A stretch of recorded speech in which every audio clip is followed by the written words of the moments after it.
Bismillahirrahmanirrahim. Assalamualaikum warahmatullahi wabarakatuh. Bismillahirrahmanirrahim. Alhamdulillahirabbil alamin. Wassalatu wassalamu ala asyrafil anbiya'i wal mursalin sayyidina Muhammadin wa ala alihi wa sahbihi ajma'in. Rabbi shrah li sadri wa yassir li amri wahlul 'uqdatam min lisani yafqahu qawli. Rabbana zidna 'ilma warzuqna fahma wa waffiqna 'amalan maqbula, amma ba'du. Bapak-bapak jemaah Masjid Nurul Ikhlas yang dimuliakan Allah Subhanahu wa taala, insyaallah kita akan melanjutkan kajian tafsir kita dari surah An-Nisa. Ayat kita sekarang adalah ayat yang ke-174 sampai dengan ayat yang ke-100, ayat 174,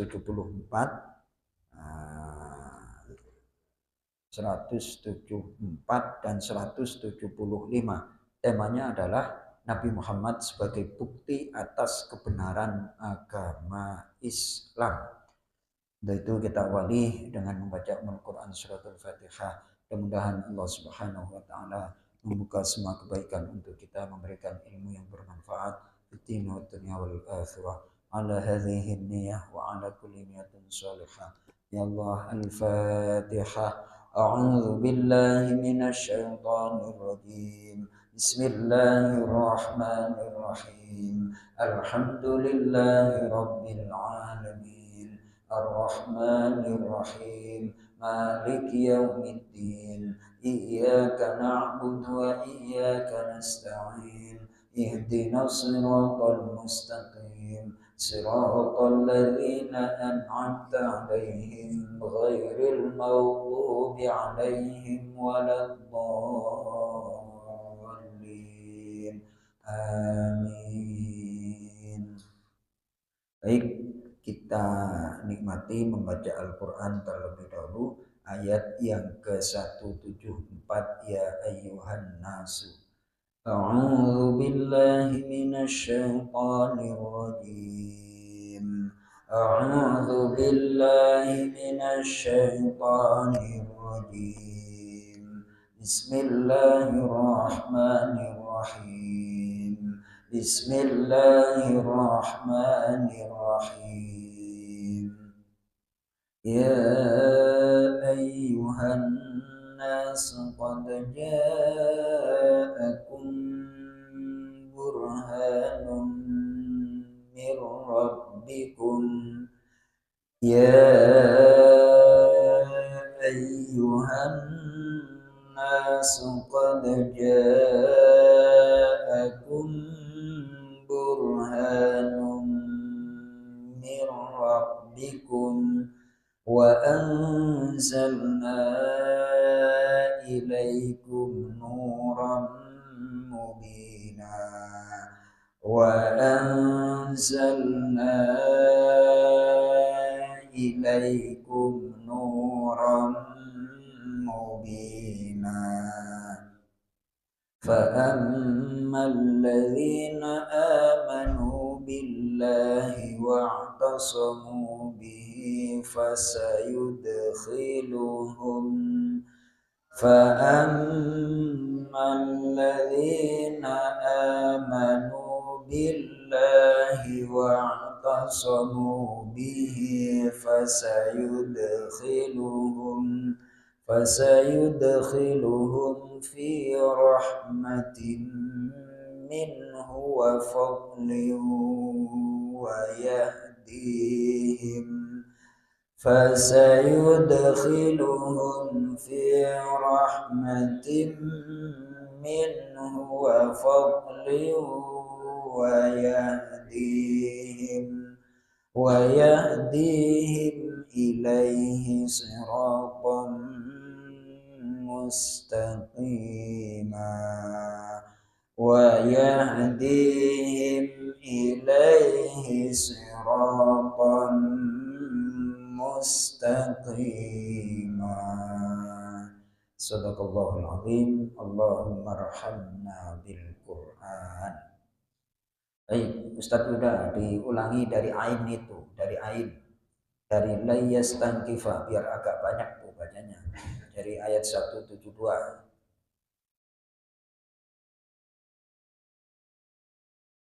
أعوذ بالله من الشيطان الرجيم بسم الله الرحمن الرحيم لن يستنكف المسيح أن يكون عبدا لله ولا الملائكة المقربون ومن يستنكف عن عبادته ويستكبر فسيحشرهم إليه جميعا فأما الذين آمنوا وعملوا الصالحات فيوفيهم أجورهم ويزيدهم من فضله وأما الذين استنكفوا واستكبروا فيعذبهم عذابا أليما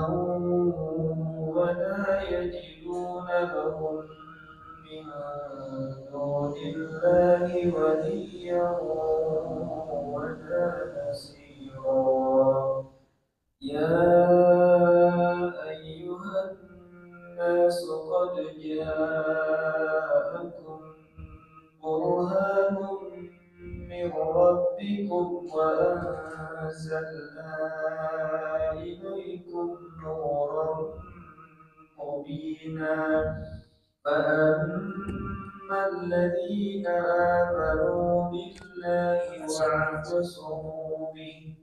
واعتصموا به فسيدخلهم في رحمة منه وفضل ويهديهم إليه صراطا مستقيما. Allah, Masya Allah, Alhamdulillah, telinga masih bisa mendengarkan lantunan Al-Quran, hati bisa tersentuh oleh Al-Quran. Ya Mas Toto ya. Wah ini kalau sudah hati bergetar mendengar Al-Quran dibaca, dan ketika Al-Quran dibaca bagi orang yang beriman, maka wajilat qulubuhum, hatinya itu bergetar. Itu di dalam surah Al-Anfal. Nah, kita buka surah Al-Anfal. Makanya Ustaz Yuda kalau baca biar menggetarkan hati. Menggetarkan apa? Menggetarkan hati. Surah Al-Anfal. Surah Al-Anfal ayat yang pertama, itu ayat-ayat pertama. Halaman Qur'annya 177.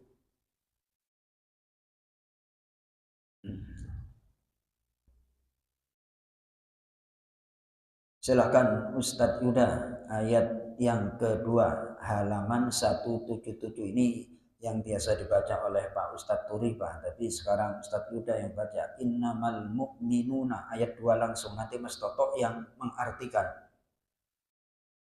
أعوذ بالله من الشيطان الرجيم بسم الله الرحمن الرحيم إنما المؤمنون الذين إذا ذكر الله وجلت قلوبهم وإذا تليت عليهم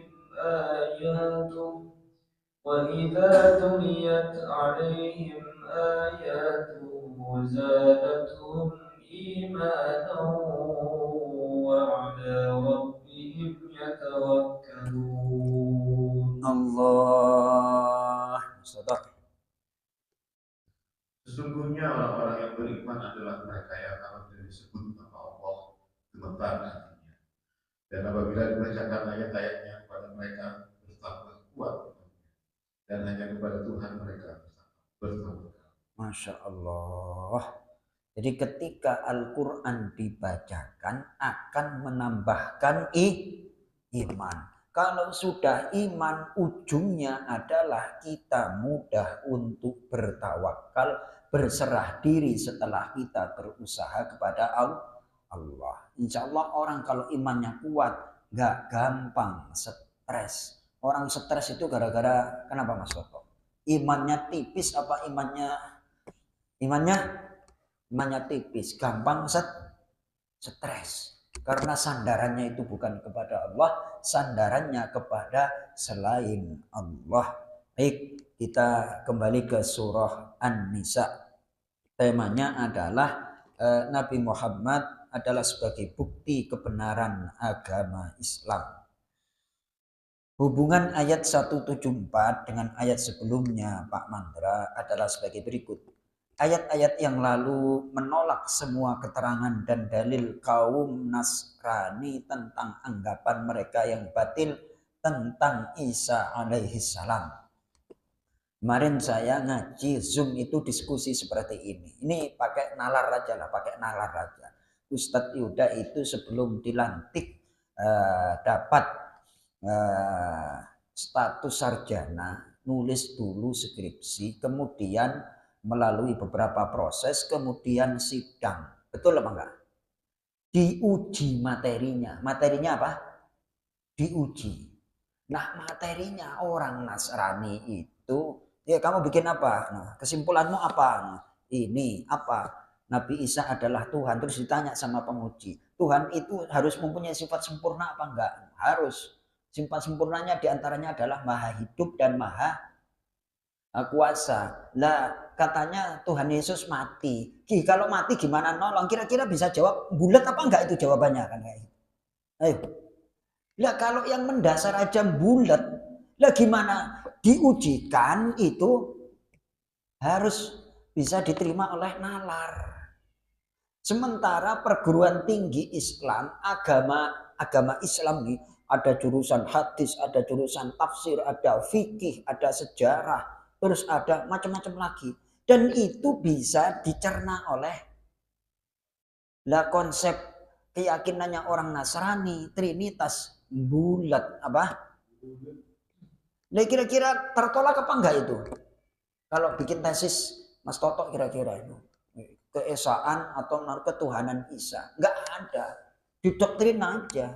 Ya, orang kalau sudah sesat itu akalnya enggak terbuka. Ya Pak, Pak Ukim, Kang Rahman, ya Pak Aris. Orang kuliah kan mau ngadepin dosen itu luar biasa. Nanti pertanyaannya ini, diuji ini, ABC. Lah konsep mereka nggak jelas kok diyakini kan repot. Nah, ayat sebelumnya itu tentang kebatilan keyakinan Nasrani tentang Nabi Isa. Dan pada ayat sebelumnya telah tertolak pula alasan dan dalil orang-orang Yahudi tentang berbagai macam dakwaan mereka untuk menolak kebenaran Islam.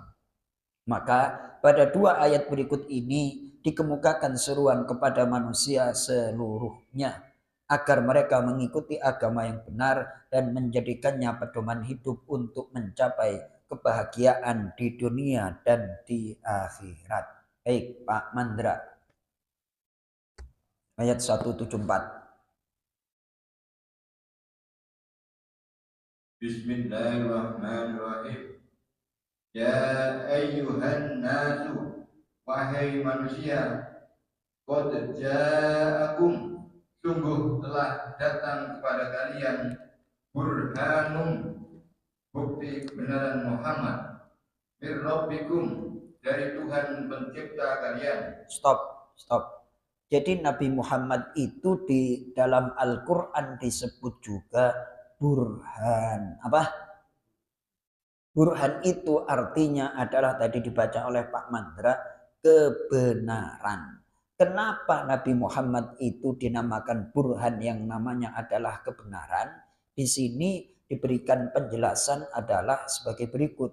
Sungguh Nabi Muhammad dinamakan burhan karena profesinya atau pekerjaannya adalah menegakkan kebenaran. Menegakkan apa?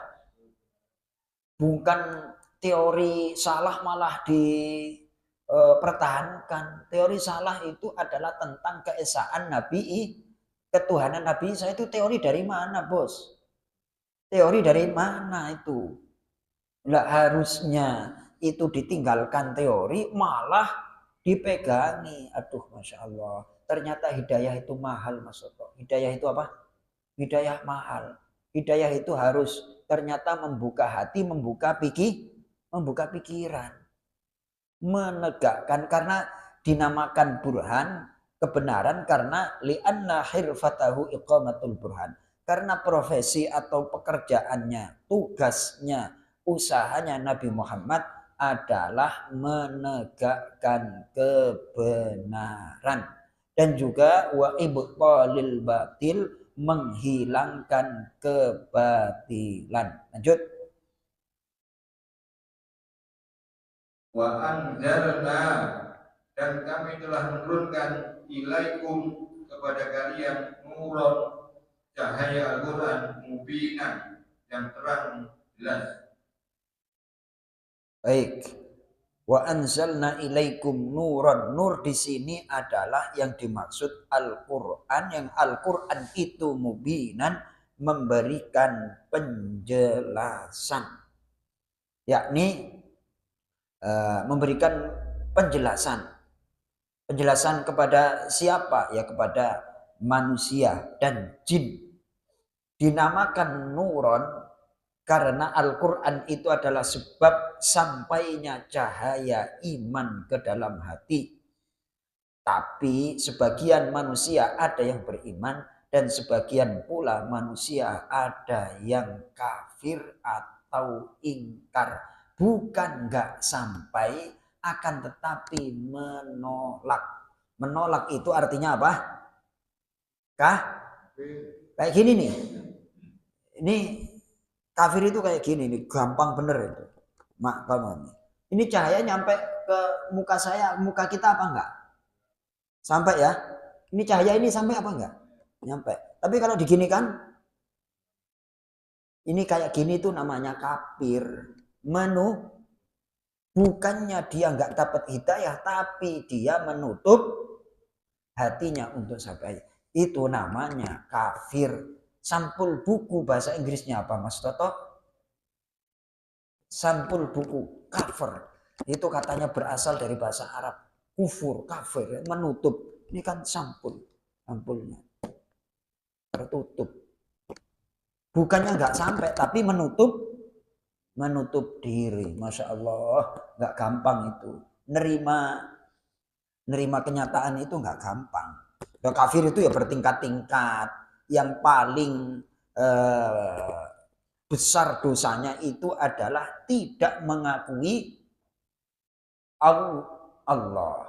Terus ada lagi apa? Meremehkan orang, tidak mengakui misalnya sehingga nggak mau ngaji tafsir. Siapa yang nyampein? Joko kan kayak itu. Tinggal pulang dan segala macam. Di rumah kenapa? Sok-sok sibuk kan kayak gitu. Nah itu. Padahal kalau nggak ada saya, kadang-kadang di sini juga ngobrol orang-orang seperti itu, ya kan? Apa? Ngaji tafsir nggak pernah. Ntar besok kalau diinterogasi, apa tugasmu di dunia? Pernah ngaji tafsir apa enggak? Enggak pernah. Kenapa di masjidmu sendiri ada kajian tafsir engkau tinggalkan? Kira-kira besok ada interogasi seperti itu apa enggak? Hah? Ayo. Ada apa enggak Pak Aris? Ada. Katanya kembali kepada Quran dan hadis. Kapan ngaji tafsirnya? Diajak ngaji tafsir di masjidnya sendiri malah pada kabur kan kayak gitu. Masya Allah. Kalau saya ngomong kayak gini di kultum ditampol sekali. Makanya kultum saya kan materinya yang agak empuk. Yang apa? Ini kalau ini kan mahasiswa kelas S2, S3 Pak Hamzah itu kelas apa?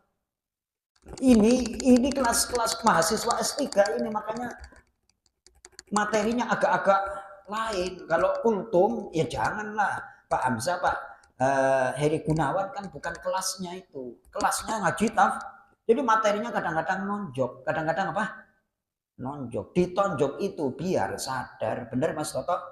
Masya Allah. Ya Pak Mandra, kalau saya kultum agak empuk. Agak apa? Kalau materi saya berat nanti nggak ada yang dengerin kultum. Ya Masya Allah. Alhamdulillah. Udah empuk aja banyak yang berpaling. Bener apa enggak? Kirain gampang apa mengusahakan tersebarnya ilmu di masjid tiap malam. Mukorobin ada enggak Mas Toto? Enggak ada. Padahal duitnya itu, waduh, ratusan juta kasnya itu. Masya Allah. Tapi kualitasnya insya Allah Nurul Ikhlas tetap leading. Memimpin dalam kebaikan. Alhamdulillahirabbil alamin. Postingannya Mukorobin nama Nurul Ikhlas lewat ya Mas Toto ya? Udah lewat ya? Terus kita 800 video. Masya Allah. Alhamdulillahirabbil alamin. Makanya Ustadz Yuda besok harus diplot juga itu. Satu ayat baca kan, bikinlah konten, diupload. Itu bacaannya Ustadz Yuda, tapi nanti mungkin konten keterangannya mungkin saya apa-apa bisa itu. Bismillahirrahmanirrahim. Kebaikan harus nyampe kepada seluruh manusia. Baik, sekali lagi terjemah bebasnya coba Mas Toto ayat yang ke-174 pelan-pelan. Wahai manusia, sesungguhnya telah sampai kepada bukti kebenaran dari Tuhan Muhammad dengan mukjizatnya, dan telah kami turunkan kepada cahaya yang terang benderang.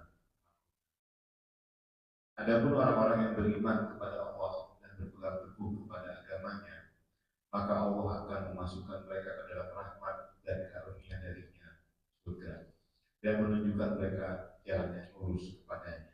Baik, nih Mas Toto apa namanya kesini Mas Toto, bawa itu mic-nya di bawah. Ini baca tafsir Departemen Agama, ya kan? Kan sudah diterjemah pakai bahasa Indonesia. Kirain saya yang membaca. Mas Toto lah. Saya sambil menikmati kopi. Sambil menikmati apa? Nih, metodologi ngaji kita nih. Qurannya di, terus terjemahnya di, perkatanya di, baru pendalaman tafsir. Kan sudah jadi, tinggal baca aja, kita dengerin. Nih tafsirnya ayat 174 Mas Toto. Baca pelan-pelan. Ayat ini menyerukan kepada semua manusia di dunia dan menyatakan bahwa telah datang kepada mereka berbagai keterangan yang jelas dari Tuhan, dikuatkan oleh dalil-dalil dan alasan-alasan yang nyata dan benar, yang dibawa oleh seorang nabi dan rasulnya yang ummi, yang tidak pandai tulis baca. Baik, stop. Berarti kalau ada saya pernah ngaji sama Gus Dur ya. Ketika santrinya itu baca yang sudah diterjemah, kalau ada yang perlu diterangkan Gus Dur masuk. Misalnya ngaji tafsir, ada umi tidak pernah tulis, tidak pernah sekolah, tidak bisa baca tulis. Nah, terus saya masuk dalam menambahkan keterangan tafsir seperti itu. Untuk apa? Untuk betul-betul memahamkan apa yang kita pelajari. Bahwa Nabi Muhammad itu tidak pernah sekolah tapi kok bisa menyampaikan sesuatu yang bersifat ilmiah. Benar apa enggak? Tidak pernah baca buku sejarah, ngerti cerita nabi-nabi terdahulu. Itu dapat info dari mana? Kan kayak gitu. Ya, itu berarti kan mukjizat. Apa? Mukjizat itu sesuatu yang melemahkan. Berarti Nabi Muhammad itu enggak ngarang, akan tetapi dapat informasi dari yang maha benar. Tidak bisa baca tulis tapi bisa menyampaikan informasi tentang kebenaran, tentang sejarah, masalah iman, masalah sosial masyarakat, dan lain sebagainya, masalah ibadah. Lanjut. Keadaan buta huruf itu saja sudah menjadi bukti yang kuat atas kenabian dan kerasulannya, atas kebenaran agama yang dibawanya. Dia mempunyai peraturan-peraturan dan hukum-hukum untuk mengatur kehidupan manusia di dunia dan memberikan petunjuk berupa ibadah dan amal saleh untuk mencapai kebahagiaan di akhirat.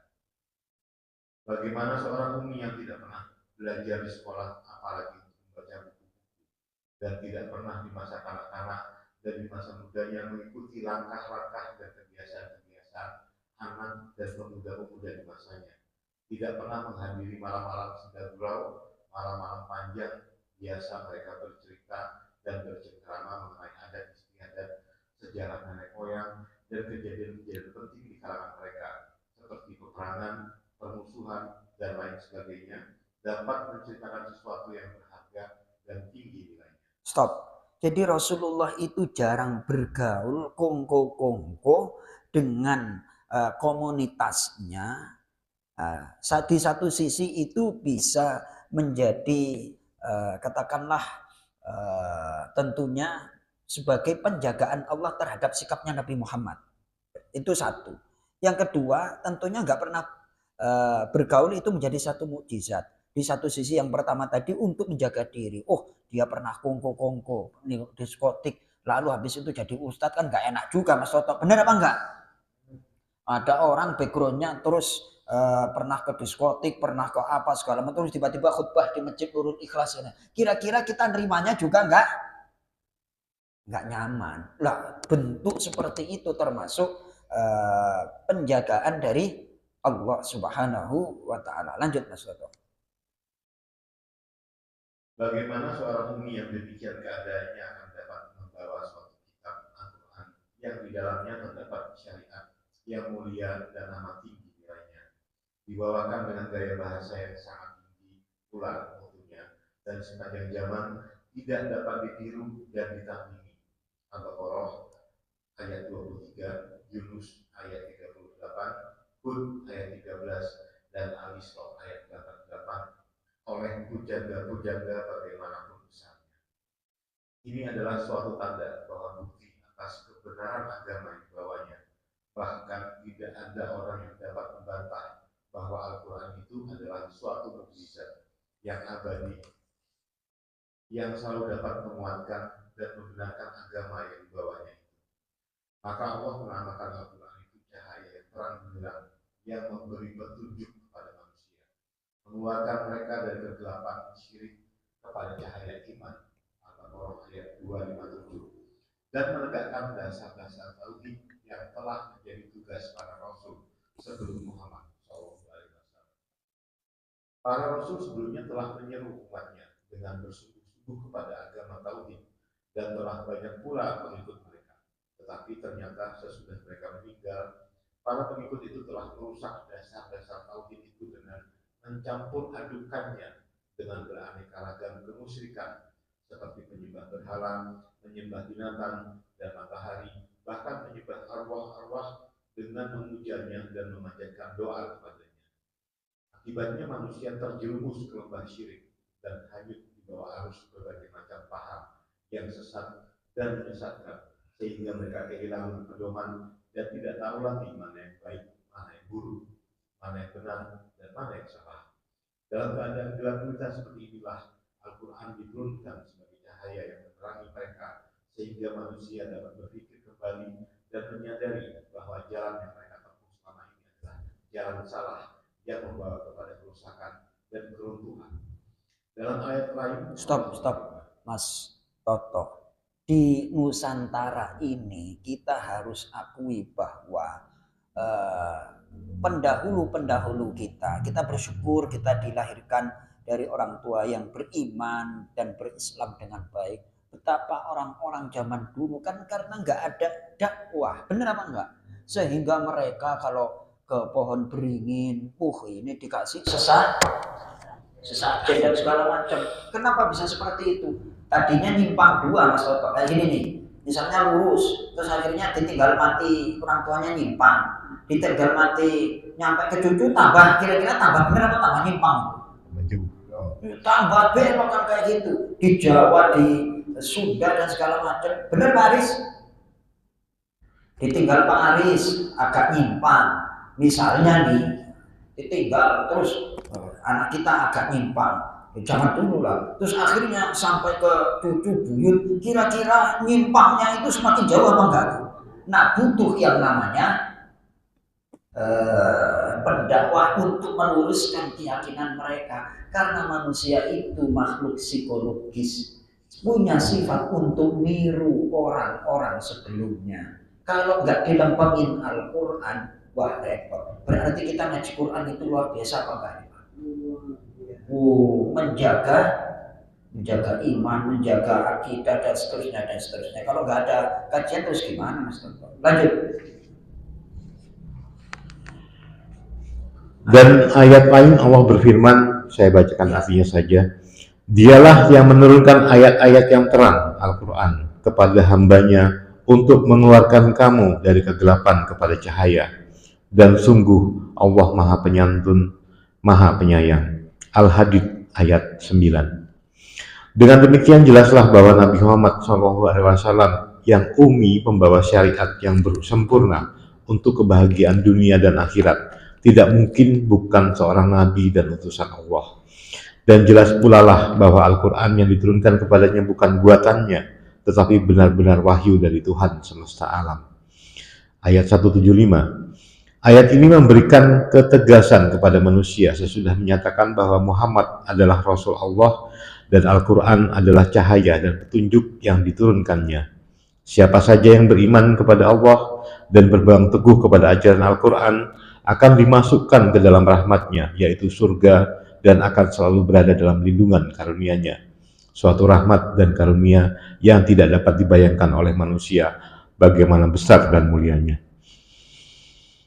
Ibnu Abbas berkata, yang dimaksud dengan rahmatnya di sini adalah surga, dan yang dimaksud dengan karunia-Nya ialah karunia yang akan dinikmati oleh penghuninya yang belum pernah dilihat oleh mata dan belum pernah terdengar oleh telinga dan tak terbayangkan dalam pikiran betapa bahagia dan senangnya orang yang dapat menikmatinya. Selain dari itu, Allah akan memberinya petunjuk dan hidayah serta taufiknya agar ia selalu berada di jalan yang lurus, jalan yang benar yang akan menyampaikan kepada rahmatnya yang besar dan lurus itu. Amin, amin, amin, amin. Terima kasih, alhamdulillah. Kesimpulan insyaallah hampir sama. Coba itu berapa kata yang dibunyikan oleh Mas Toto barusan? Berapa kata? Ini kira-kira lidahnya dapat pahala apa enggak itu bergerak? Ya Allah, ini kita ngajinya seperti itu. Ustaz udah kalau enggak seperti ini, enggak saya perintah itu enggak melantunkan. Tadi udah, Masya Allah, Alhamdulillah. Kira-kira kalau sendirian mampu apa enggak kita baca sendiri seperti bacaannya Ustaz udah, terus baca sendiri seperti bacaannya Mas Toto tadi 2 halaman. Tapi kalau ngaji bareng-bareng dikeroyok, kira-kira dapat apa enggak ini Mas? Alhamdulillah. Cukup? Ustaz Yuda, ada yang disampaikan? Mudah-mudahan Ustaz Yuda diberikan pendamping hidup yang solihah. Amin. Amin. Diajak ngaji kok galau, diajak ngaji pikirannya nggak tahu kemana itu Pak Aris.